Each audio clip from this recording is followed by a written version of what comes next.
Welcome to another glorious episode. Today I had planned on a thrift trip to Lufkin, but we are supposed to get a lot of rain. I actually quite haven't decided whether I'm still going to do it. You know what? F it. We've been doing a lot of stuff. We've been taking trips. We've been shipping big things. We haven't thrifted in forever. Well, particularly in Lufkin. I'm just going anyway. It's just rain. Yeah. I ain't even gonna do a morning roundup. Let's just go. Yeah, F it. Little rain never hurt nobody. Actually, rain has caused millions of deaths worldwide. Really, what I want to do this thrift trip is we are looking for board games. We're looking for board games that we can play as a community. I already have a few ideas, some things that we will probably find. But the magic of thrift trips and the antique stores and everything is you never know what you're gonna find exactly. So that's why it's an adventure, okay? Now we're getting coffee. Looks like the menu board is out of order. Also think we might get some sushi while we're in Lufkin. There's a place that's supposed to be pretty good that I've never been. Maybe we go for it. That's gonna be me soon. I just told them the usual. They didn't say a thing. It's good to know and be known. Don't say maybe.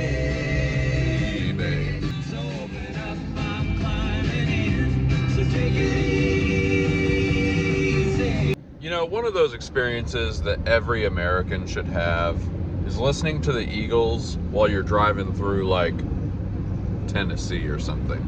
You're driving through like the tunnels in Virginia or Tennessee or Kentucky or something. You're just blaring the Eagles. You're out there in the mountain air. I genuinely feel sorrow for anybody in America or anywhere else that never gets to do that.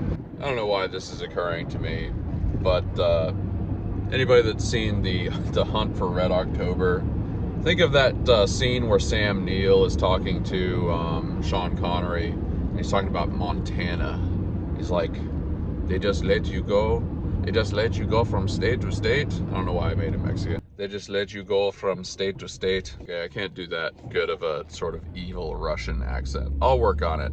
But anyway, you know, it's one of those things where it's like, oh yeah, there's a lot of countries where you can't just get in a truck and just start driving and go somewhere. Or you can, but only within a limited jurisdiction or something like that. Or the gasoline's so expensive that you would just never do that.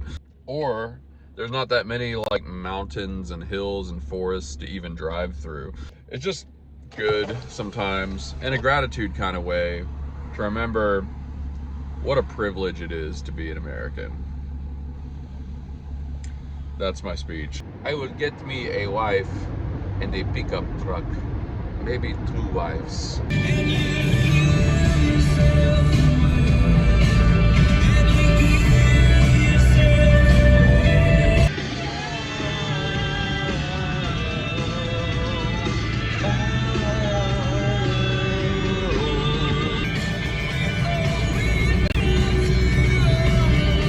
I do get a little annoyed at the people that act like U2 was never good.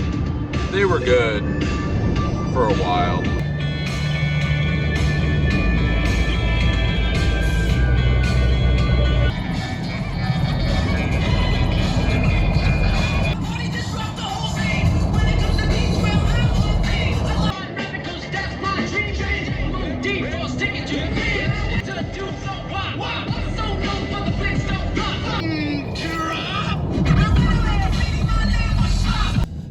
First stop, you guys know it. You guys love it. It is the antique place that's almost exactly between Nacogdoches and Lufkin, but considers itself a Nacogdoches for some reason. Now, something I was thinking about is astute viewers will remember one of the last times we were here, maybe the last time we were here, they had a Bakelite, man, it's noisy.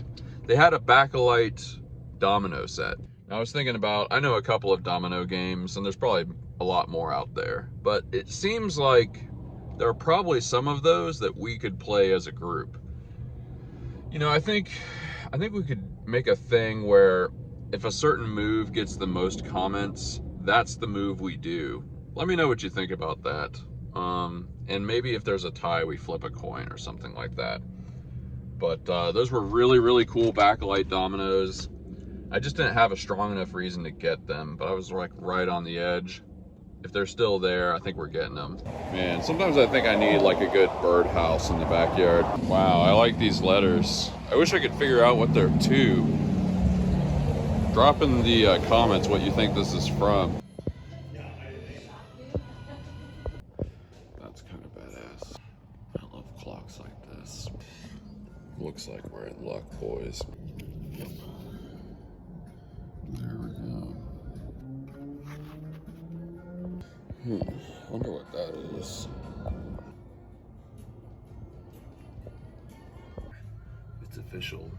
Our emo wallets are finally antiques.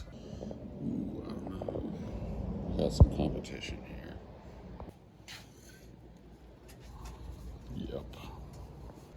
We kind of have to get the red ones. Wow, who remembers these? I do. Wow, I like that a lot. That's pretty cool. Wow, I literally don't even know what that is. This one's like the Ultimate Man Cave booth.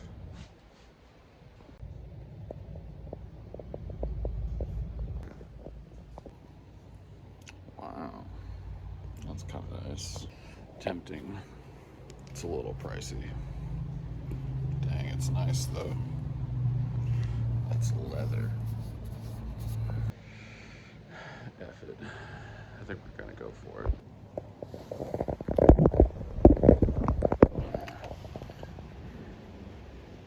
Whoa. Ben Franklin store display. Look at these guys. That's crazy. Also,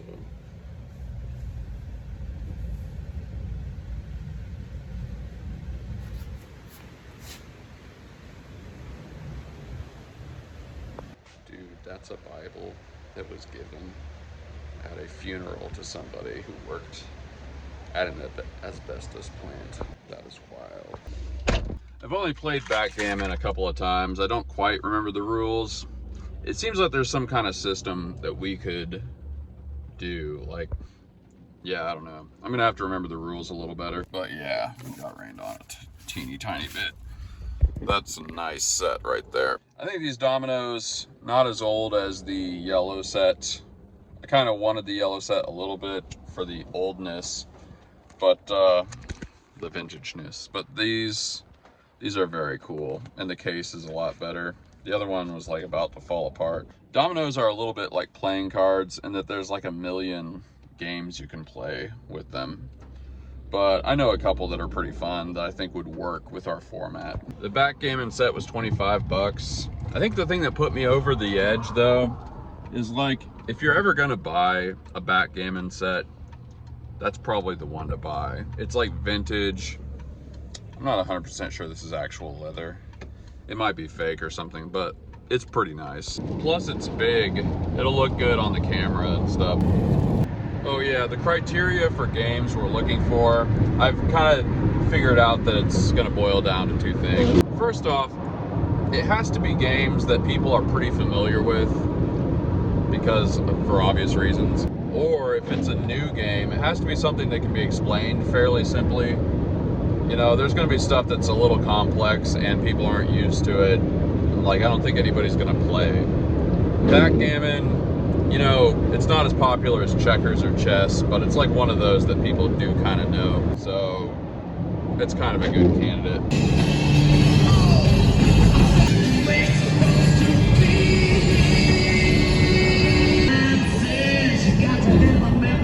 Got to get inside. Oh! Everybody welcome. Come in, the kneel down and pray. And the pass around the play. And I didn't have a penny to pay.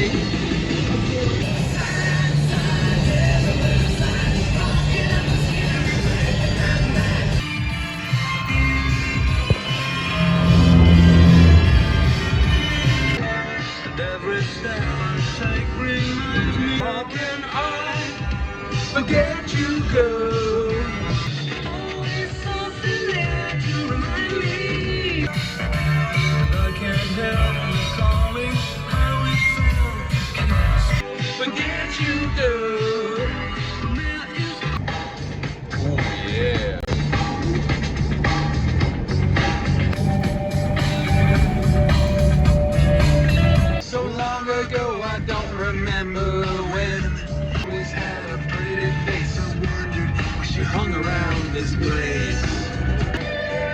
Pretty good lyrics, actually, honestly. He is Bob Dylan's son.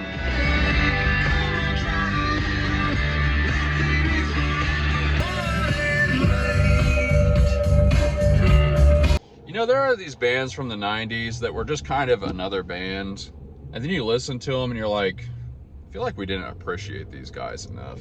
To me, the Wallflowers are definitely one of those. Like in One Headlight there, they pull off the A-B-B-A rhyming scheme. Come on, trot a little, A, nothing is forever, B, something something better, B, then something something in the middle, A. I don't know the lyrics exactly. That's pretty creative, you know? When have you heard of an A-B-B-A rhyme scheme? Little, forever, better, middle. It's kind of slick when you think about it. All right, we got the Joseph House. I feel like they got board games here. Holy 80s Batman. Wow, they reorganized.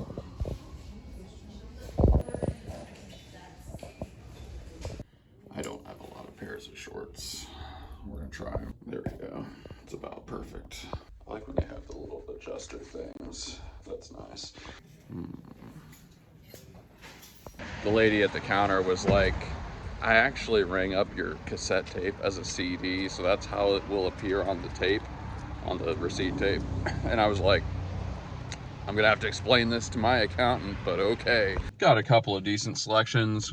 We got a, I don't know if this is quite old enough to be called vintage, but a copy of Parcheesi. Another game that I've played like once or twice and I kind of forget the rules, but there might be some way to do this as a group. It's like, if nothing else, we kind of vote on moves or something. I paid $3 for all of this. Really good Bach tape. Of course, it's got Toccata and Fugue in D minor. Absolute banger. And this was $1. A lot of times, you got to know which place is which, but sometimes they ring up seasons of DVDs as a DVD. So, you know, I don't even think I have streaming services anymore, but it's like they're always taking stuff off, or you got to get a different one to watch the same show you're trying to watch. Just get the DVD. F it. Alrighty, the first Goodwill. Wow. I mean, I probably have to, right? It's really hard to hold my arm out far enough.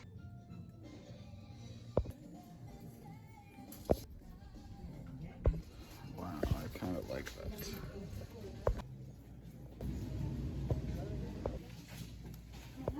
Just the essentials, Harry.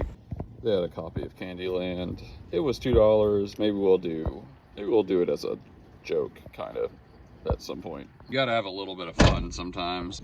It's kind of supposed to have been raining pretty hard right now, and it's not. It'd be cool if we just like straight up missed it. I've been one to another extreme. Stick around till I can't see straight. Ooh. There's an old guy at that Goodwill that saw me buy the hat, and he's like, this man's about to party. He actually said that. I guess we'll go to this place. They do have quite a few board games. By the way, the Joseph House was straight up discontinuing their VHSs, and they were 10 cents a piece. 8 tracks. Pretty nice art table. Wow. Dude, I think I'm getting this. This is interesting. A North Carolina cup. Charlotte. Oh wait, Charlotte is on there. I didn't find it. Several of the names on here are places that I had vending machines. Whoa.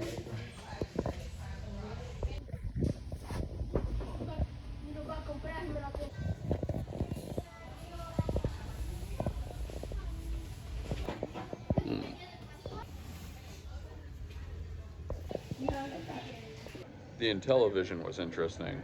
A lot of times those old, at least Ataris and stuff, don't work. They're kind of wanting too much for it, but we did find one treasure.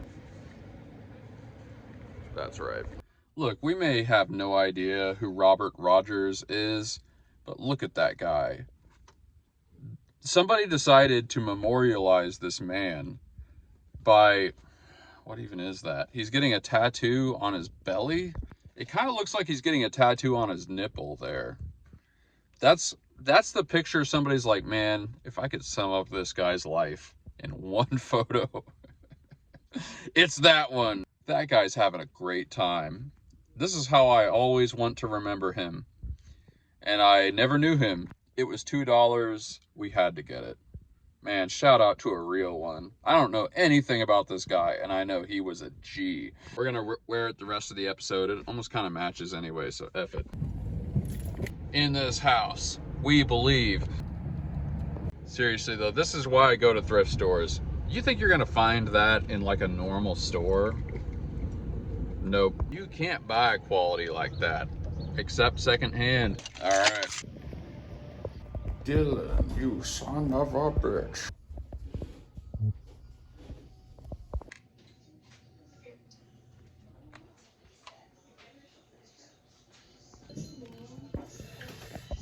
Self-explanatory. Literally everybody had this strainer growing up. That's pretty cool, actually. I love old Matchbox art.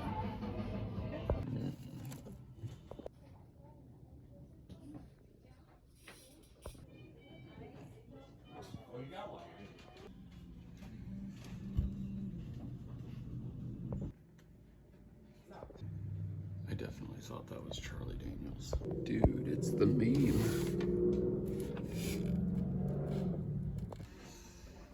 We might have a winner. Ooh, interesting. Found some good ones. Seems like it's not gonna rain, but in addition to Upwards, we got a sewing kit for $1 because I kind of needed one the other day. We got Little Queen by Heart.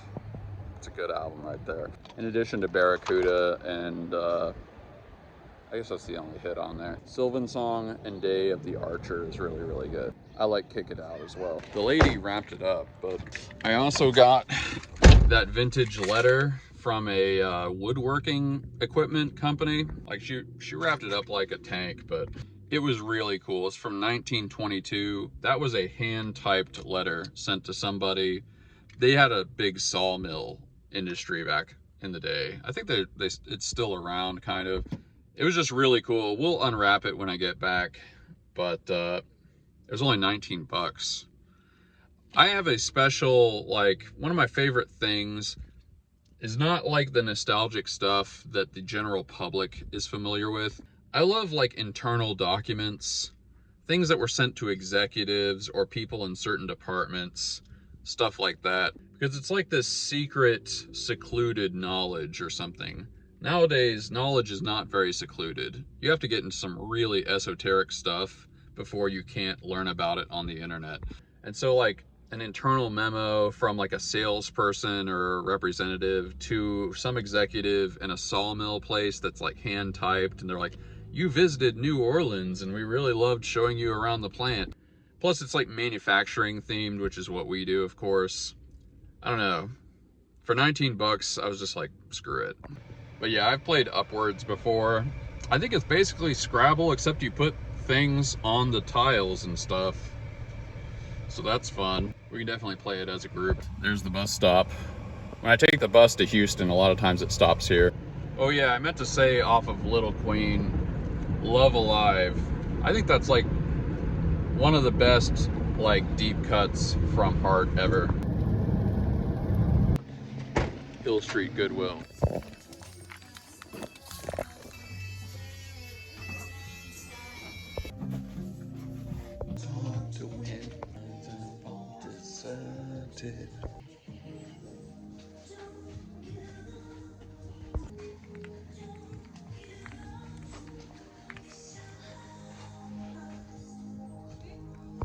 Not that spectacular in terms of finds, but I love a little Peter Gabriel. All right, I'm getting hungry. I think it's gonna be sushi time. We're going to the Sake Cafe. I would do a Mr. Miyagi impression, but that's the kind of thing that gets you canceled nowadays. I do remember as a kid feeling palpable sadness that when I'm old, I'm not gonna look like Mr. Miyagi. That's like the coolest way to be old. Father was fisherman. Drink strong sake. I think the hat's gonna stay off for this one. Sake Cafe. Ooh, specials.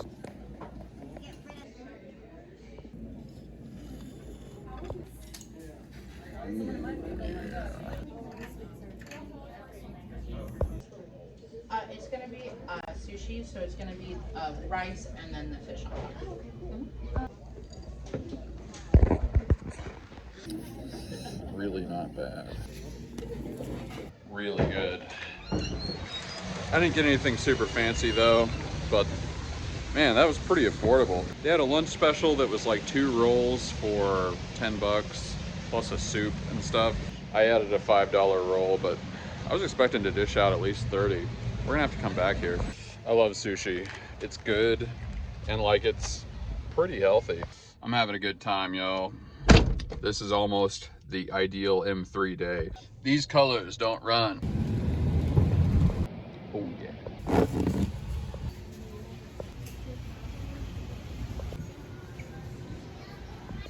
How I'm trying to be. I wonder what these things are. A couple of pretty good scented candles, and I went for it for $2.99. Yeah, $2.99. The entire series of Planet Earth. People really don't understand how big a deal this was. Maybe it was like the first big thing that was on HD TV. I don't know, but it was pretty good. I enjoyed it. It's like, you might as well. As usual, we are saving the best for last. That is Second Blessings, but it's going to be a special visit today because I don't think I've ever even looked at the board game section there. I don't even know where it is.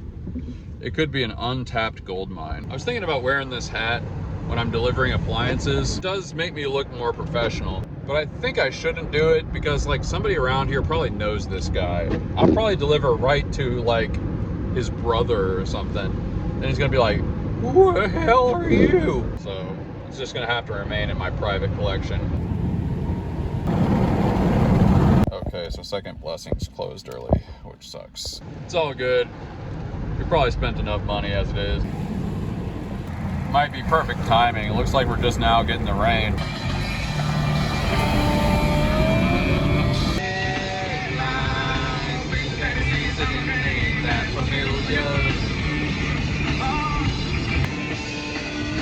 Even flow, toss around like butterflies.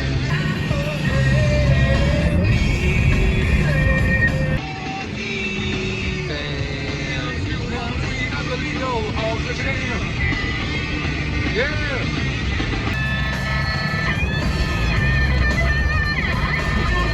Oh yeah, it looks like we're getting that rain after all.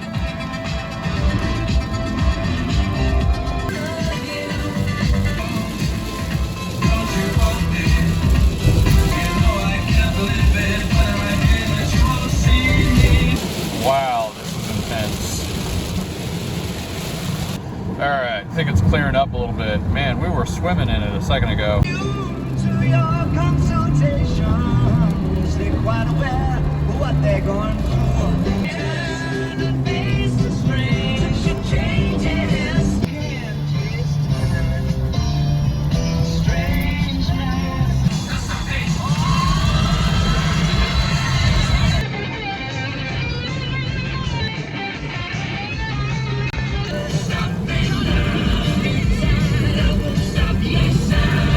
If there was a Hall of Fame for dubious and disconcerting statements, I think one of the best of all time would be, I'll make a supersonic man out of you.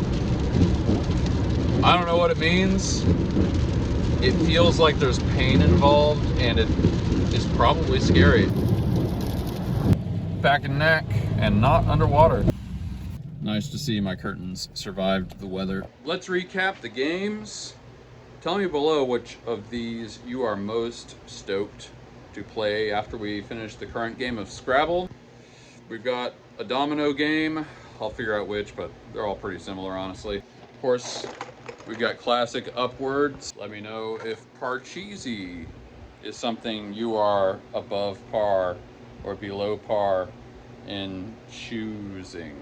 Tell me if you're a Candyland boy, or tell me if you are ready to get back in the gammon again. Look at these guys. I wish I knew exactly how old all the domino sets were. They're like slightly translucent. I'm gonna guess these ones, based on the case, are probably 60s, 70s, something like that. Again, the Bakelite ones were cooler from a material perspective, but red is pretty boss. I will unwrap this guy. All right, this is pretty cool right here. I'm not gonna read the whole thing, but this is being written from, I believe, New Orleans. Wait, this is, no, yeah, this is from New Orleans. You can check out that address there. I think the parent company is in Chicago or something. 25th of April, 1922. This is being written to somebody named Mr. G.A. Kelly of the Carter Kelly Lumber Company. Now, since Kelly is in the name, this is either one of the co-founders of the company or maybe a family member that was kind of nepotistically put in charge of something. So yeah, some of this is handwritten, some of this is hand typed. It's interesting because like some of these are definitely stamps. Like this right here, like that was probably a stamp. So I just like this thing of like way back in the 20s, right at the beginning of the 20s really, not even that long after the war.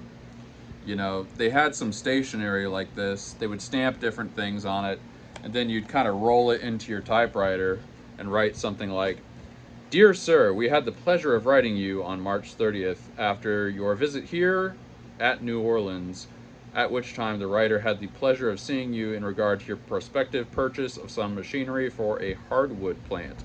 The writer is very anxious to hear from you on this subject, advising us just how soon you'll be ready to take up this matter and install the equipment, as you should very much like to call and see you at Lufkin at the proper time, as he should, I should say. We ask the pleasure of your advice. Yours truly, Edwin H. Weiss, or something like that. J.A. Fay and Egan Company, and he is the district sales manager. See, one of the things I'm sure that's fascinating, and if you're in New Orleans, let me know.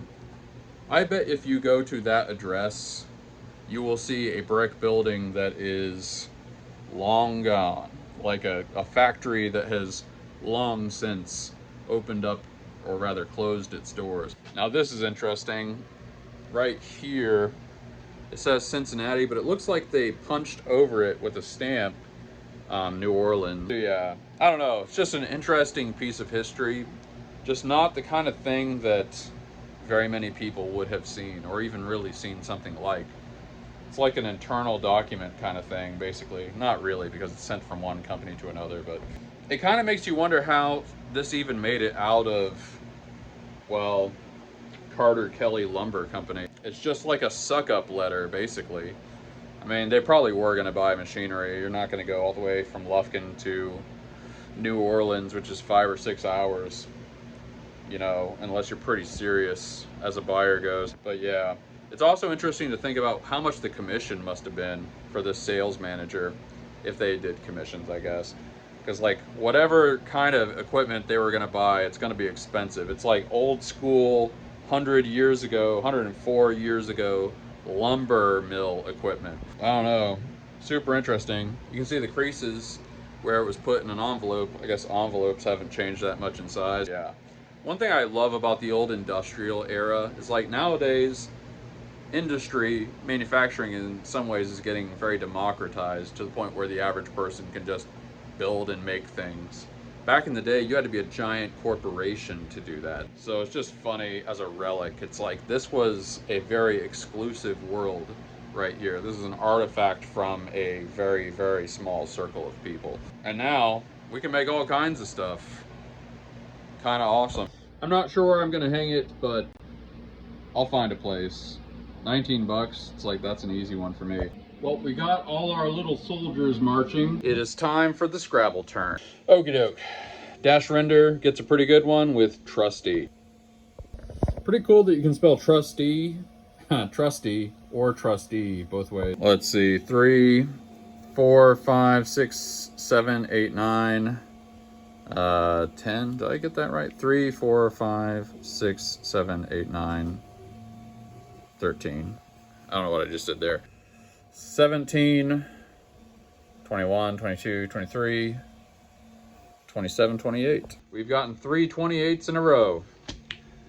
Today I haven't even gotten a chance to look at my letters at all, so this is right off the dome.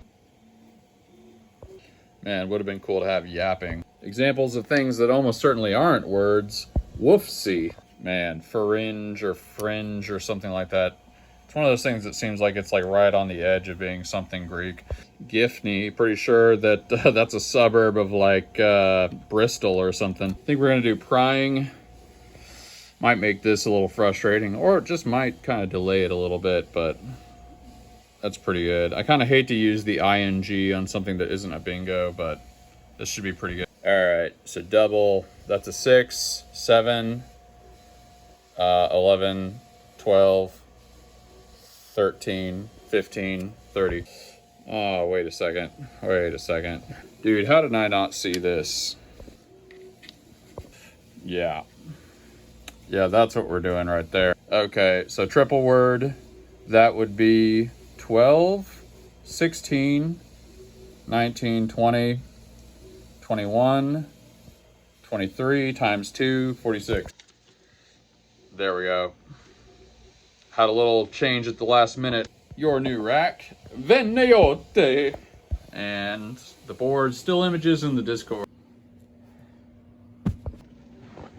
All right, Dash Render has given us a meaty comment here. This comment / question has been rattling around in my brain for a bit between today's road trip playlist, the ongoing conversation about Rush going back on tour, and the M3's stylistic attention to structure, arrangement, and musical architecture.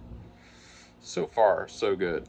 It seems like you might have a particular angle on this. I've been thinking about the prog to metal pipeline, and lately I've been trying to dig a little deeper into that overlap. I recently rediscovered Testament after about 20 years, and I've somehow got them living on the same playlist as Secret Treaties by Blue Oyster Cult, which I'd argue is probably Blue Oyster Cult at their most proggy and experimental. So I'm curious where M3 lands on the actual crossover point. What band, album, or even specific moment is the apex of that handoff from prog into metal? Is it something like Rush's Cygnus X1 territory, Queensryche, early RJD? What would RJD be? Oh, Ronnie James Dio. So like Rainbow and stuff. Dream Theater, or is the real answer somewhere less obvious? Let's completely ignore that jam bands exist. All right, fair enough. Well, you come to the right place. You know, I'm trying not to just like have my biases here. All right, I had to remind myself which Blue Oyster Cult album that was, and I do agree, this is as close as they get to prog. I've listened to this. Well, I would say about Blue Oyster Cult, they're a band that, like, I had a friend back in the day that was so into Blue Oyster Cult, and it's like, when you write out everything about Blue Oyster Cult on paper, they should be, like, my favorite band or something.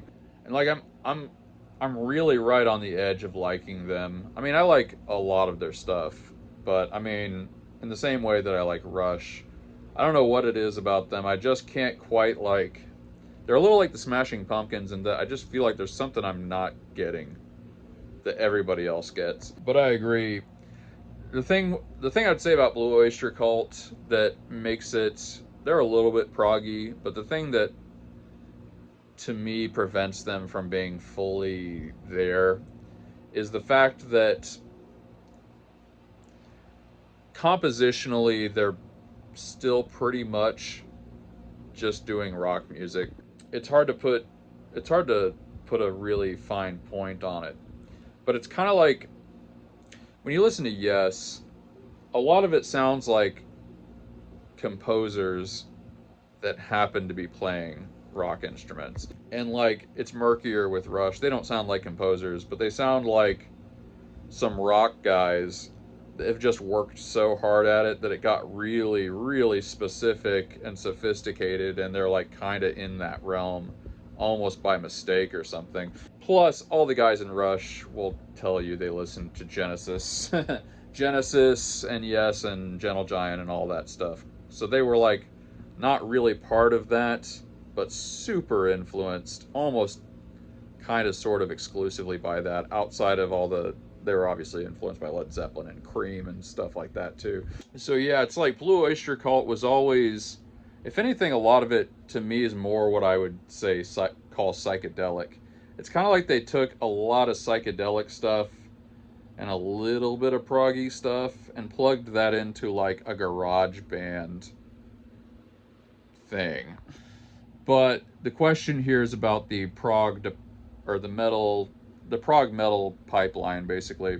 It definitely feels like Blue Oyster Cult is somewhere in there, but I don't know. I'm trying not to just be super biased here, but I feel like when I think of all the interviews I've ever heard about prog metal guys talking about what their influences were, every single one of them says Rush, basically. Like sometimes they'll, you know, outside of their metal influences, like most of them will say Iron Maiden, of course, depending on what era we're talking about. Yeah, to me, it's like the question specifically here was like, what band, album, or even specific moment is the apex of that handoff from prog into metal? Here's my answer. To me, it's this.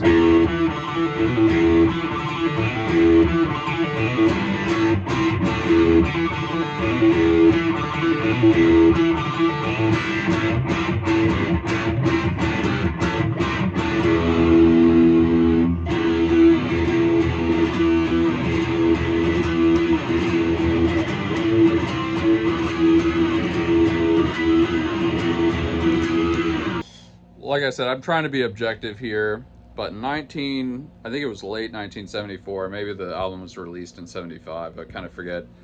Fly By Night is the album where Neil effin' Peart joined Rush. And the rest is history. And that first song on the first album with Neil was Anthem. And it was metal as starts off with that super quick 7/8 time signature. Instrumentally, a lot of the heavy stuff on that album, it sounds pretty much to me just like Black Sabbath. Now, obviously Rush never kind of really called themselves a metal band. They weren't really trying to have labels too much. But it's like, here I was thinking about this yesterday when I was taking a bath, actually. Here's what it is. This is a perfect way to say Rush's relationship with prog metal. In the 80s, every single hair metal band wanted to be Van Halen. But Van Halen was really not a hair metal band. But I guarantee you just, look, if you could get down to the heart of hearts of a lot of these guys in like Poison, I don't know, I guess Motley Crue, Def Leppard, deep down, all of these guys wanted to be Van Halen. They wanted to be other bands too, but they definitely wanted to be Van Halen. You got the kind of crazy, charismatic frontman that's just so outgoing and acts wild and sings crazy, and he's like doing splits in the air and stuff. Every hair metal band had to have a guy that was kind of like that. Every hair metal band had to have a guitarist that was just the bee's knees, but the riffs he played were like really basic most of the time, but he could just rip a crazy solo on demand, probably for hours. And of course, every hair metal band had to have the most boring bassist you've ever imagined. Like name a single hair metal bassist other than Blackie Lawless. If we're gonna call Wasp hair metal, which it only kind of is, like you almost can't. It's debatable whether they even had bassists. And then you had a drummer that was okay. He was okay. Every hair metal band wanted to be Van Halen, and in a kind of analogous way, every prog metal band kinda wanted to be Rush. Don't get me wrong, they combined a lot of things. Like you listen to Symphony X, and there's quite a bit of Queen in that band too. Like they do these vocal arrangements and a lot of that stuff, and it's very elaborate. There's other things in the mix with those guys. You can't quite boil Dream Theater down to like Rush plus Iron Maiden plus Giga Chad energy. But it's, I don't know, trying to really think outside my biases, it kind of just has to be Rush. Like, I don't know what else it would be. Don't get me wrong, there are some other contenders. You know, Hawkwind, they weren't really doing super complex music, but they definitely had the sci-fi themes, and they were pretty heavy. He brought up Ronnie James Dio. Rainbow is a fairly good candidate. A lot of the stuff they were doing really wasn't that complex instrumentally, but there were moments where it kind of was. You probably know the song Stargazer. Stargazer is pretty proggy, but it's not. It's complex in the sense that it's one of the first times an electric guitar is played in harmonic minor, if I remember right. But it's like, every time I go to try to make the case for any other band, it's like there's an elephant in the room, and then there's a little kangaroo, then there's a little monkey, and I'm like really trying to talk about the monkey, but there's just a giant elephant there. So I kind of think it has to be Rush. Now it depends on how strict you're being, because if we want to say like what's the first metal band that was definitely proggy and definitely metal, it probably wouldn't be Rush. But it gets pretty murky, because it's like Iron Maiden, even though they're thought of as just a straight metal band, they're pretty proggy. They did Rime of the Ancient Mariner. That's like Spinal Tap kind of stuff. I don't know. I guess I would say Queensryche is a good example if we're saying like fully prog and fully metal. Although it's like, how proggy really was Queensryche? They kind of were. It's very, very debatable. My answer just has to be like Rush. Look at the heavy stuff that Rush did in the 70s, and it's like, that's prog. That's the earliest example of something that would kind of be prog metal. Last thing I'll say about it, there are some Queen songs that you could make the case for, because like Queen, in one documentary from the BBC, they described Queen as a prog band that tried to be sexy, which is actually about the best description of Queen I've ever heard. But they had some pretty heavy stuff. That's some really heavy stuff. And you can actually say the same about some Genesis. Like, I'll play a snippet of something. There's so much I could say about this, but we'll just play you a little clip. Especially if you listen to the live version of Return of the Giant Hogweed. This ending is intense. This part.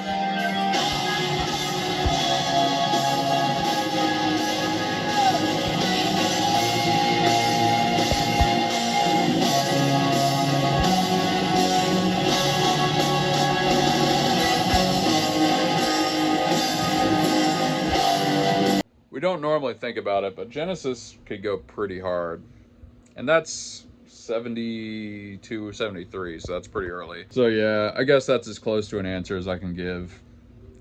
And it's gotta be Rush.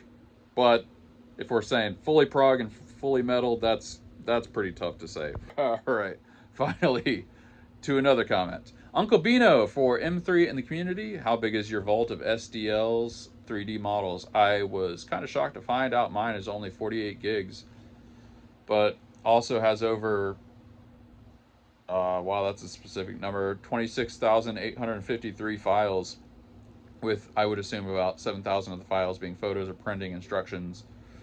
With the total amount being so low, I have no excuse not to have backups of my backed up files. For a second there, I was thinking 48 terabytes. Okay, 48 gigabytes, it's still a lot, but Big Ed says 1.43 terabytes, and then he's like, holy files, somebody's ready to 3D print the world once the nukes hit. Yeah, well, I've actually backed up all my 3D printed files on an episode. Man, how much was it? It was pretty close to the 1.43. I think it was like 2 terabytes, something like that. There's over 800 products that I've listed total. I have 570 right now. I'd have to look at it, but I'm thinking it was like, I deleted a lot of them because I backed them up because my hard drive was getting really full. I want to say like 2 terabytes, something like that. XXR3D, that is why I suggested those rules. M3, great work, super sleuthing. Oh, okay, so I understand he was the one that suggested some time limitations, and that would make more sense. So very cool. JR303, HEB has that strawberry salad. I get it every time, so good. And cheers to that McAllister. My late son's girlfriend worked there during their time at SFA. Right. I always forget that you had a child that went to SFA. Yup. Yeah, that reduction dressing they put on it, so good. We'll end the episode with one of the big questions. The reasonable gentleman, Coke or Pepsi? Cheers, M3. I guess I have to say Coke. I try not to drink that much soda. You know, there was a Pepsi that they released that had cane sugar. Man, what was that called? Pepsi Throwback, I think. That was pretty good. That was an era where I was a Pepsi person. Actually, you know what? I'm changing my answer. I'm an RC person. Man, it was just the clutchest thing back in the day. Like, you're poor, you go into the gas station, you really want a soda, and you're not doing a fountain drink for some reason. You get that RC bottle. It's like 49 cents. The other one's like $1. We drank a lot of RC growing up. Yep. I always wanted to mix RC with Royal Crown. You know, do a Royal Crown Royal drink. But I don't think I ever did that. Somewhere, though, I do have some joke pictures. This guy, a friend of mine, passed out when he was hanging out at my house. And we had a 2-liter of RC Cola, and we had an empty bottle of Crown Royal. So what we did is we posed him while he was passed out, like holding both of them. They're really hilarious pictures. I think I did that with my first digital camera ever in like 2005. Be fun to dig those up. Well, anyway, great questions. And seriously, in the comments, let me know which game we got that you would like to try and do some kind of crowd version of. Upwards, I mean, I'm sure at some point we'll play that because it's basically almost the same. But yeah, let me know. I wish I could remember how you play Parcheesi, but it seems like there'd be some way to do it. Yeah, I don't know.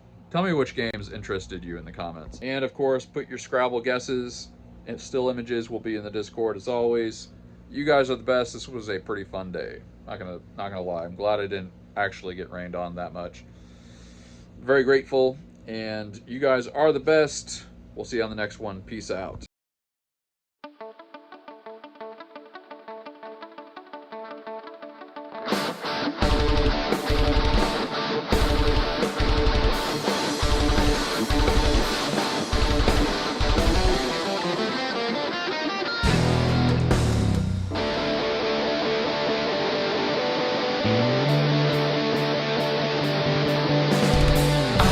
Stay around you.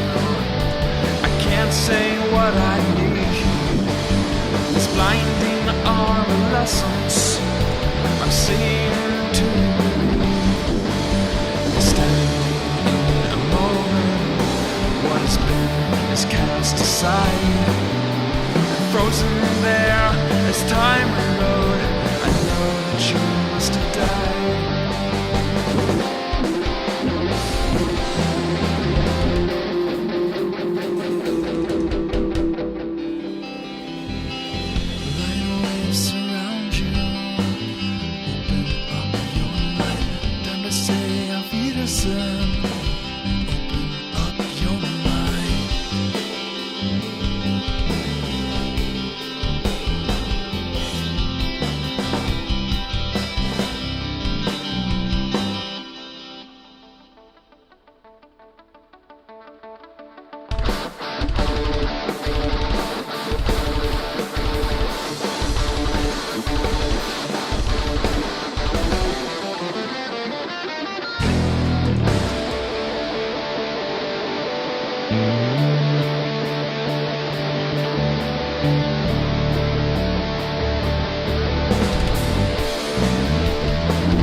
Wiedersehen.